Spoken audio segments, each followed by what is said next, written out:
Hi, David. Hi, Karat. My question to you, what risk identification techniques are available and which do you think is the best one? Yes, when we want to identify risks, we could just sit in a room and think. That's not very efficient or effective. Maybe we get a group of people to sit together in a room and think together and talk together. Yeah. And that's often what's done. That's also not a great way to do things. There are some structured techniques that we can use. There are many, many risk identification techniques. So it might help to group them, to think about types of risk identification technique. And I'd like to group them in two ways. One is we can think about individual techniques that you could do on your own and I could do on my own, sitting at my desk or with my computer or walking in the fields or in the desert. I just go somewhere and I think on my own and you think. And there are techniques which are individual and there are group techniques. So techniques where together we sit down and I suggest something and you come back and we have a discussion and together we find an answer. So there's individual techniques and group techniques. The other thing, which is something we touched on in an earlier video, is about the time focus of risk. And I think some techniques are focused in the past, some techniques are focused in the present, and some techniques are focused in the future. So let's think of some examples. And each of those you would have individual and group examples. Examples would be nice. So thinking about reviewing the past, we could look at the experience of previous projects or previous strategic plans or previous product launches, previous operations that were similar. What risks occurred then and could they happen now? We could review the lessons learned report if there is such a thing and see what we can learn from that for this situation. We could look at checklists. A checklist is capturing previous experience. It says these are a whole set of threats and opportunities which turned up previously. Could they happen this time? Yes, no, don't know. You can just go through the checklist and learn from that previous experience. So these are rear focused, looking behind you to say, how did I get here? Post-project reviews, lessons learned databases, checklists.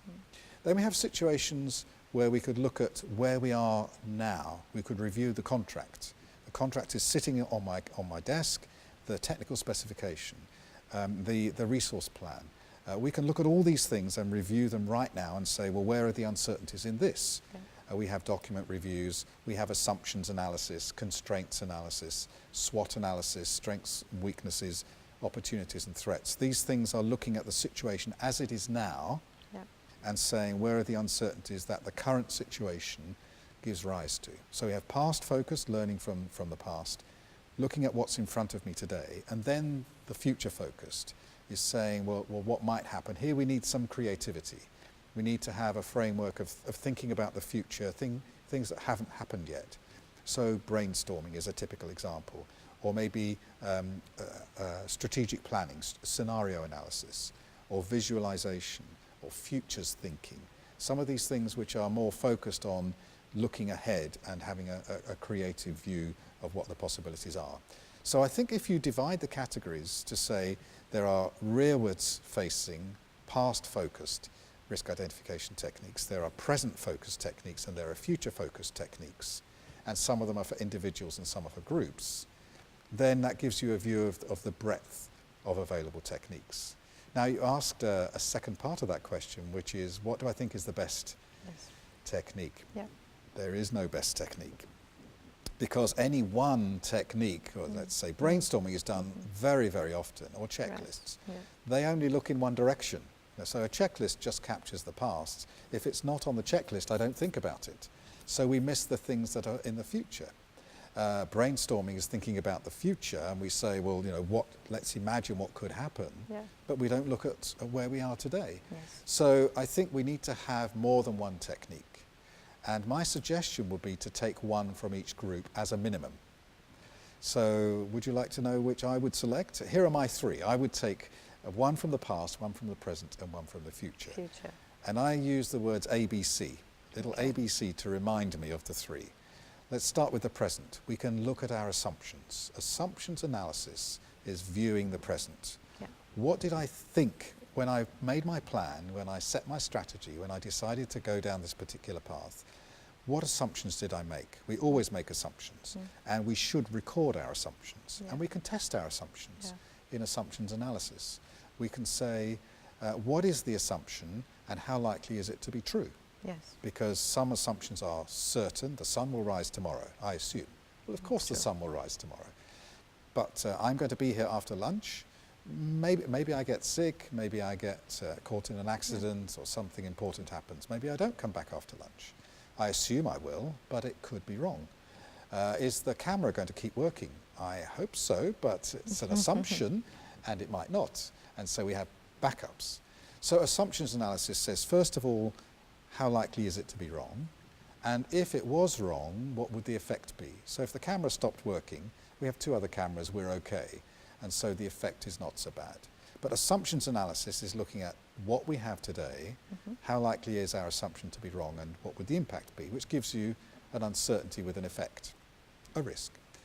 Then B is for brainstorming. Brainstorming is future focused. It's getting a group of people together and saying, what could you imagine that isn't currently true? And so again, that's a future focused group technique where we can think about the future and learn potential uncertainties that we should take care of. So A is assumptions analysis, B is brainstorming, and C is checklists. The checklist has captured the past. Somebody has thought about these things that were risks that occurred previously, both threats and opportunities, and I can learn from that. So my view would be at least to start with ABC, assumptions analysis, brainstorming and checklists, because I've picked from the 3 perspectives.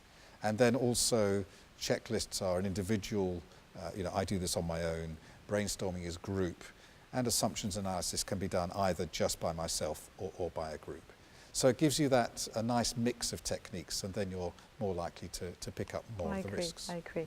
David, tell us, how can we use this technique in identifying risk in all categories? Yes, this is a very common question. How do I identify all the risks? Yes. The answer is you can't. You'll never identify all of the risks. You can only identify risks that are visible today. And there are 2 reasons for that. One is that some risks emerge later on. It's like if you're walking down the street and there's a building here and you come to a crossroads, you can only see what's in front of you. You can't see what's around the corner until you get to the crossroads. Yeah. And very often on our projects and in our businesses, we can see the risks that are directly in front of us, but we can't see what's around the corner until we've made some progress. So we do, let's say, the design phase and we come to implementation. Yeah. Our design phase, then we've reached this and we turn the corner and we say, here are some new risks that we couldn't see. Now we've made progress, we can see them.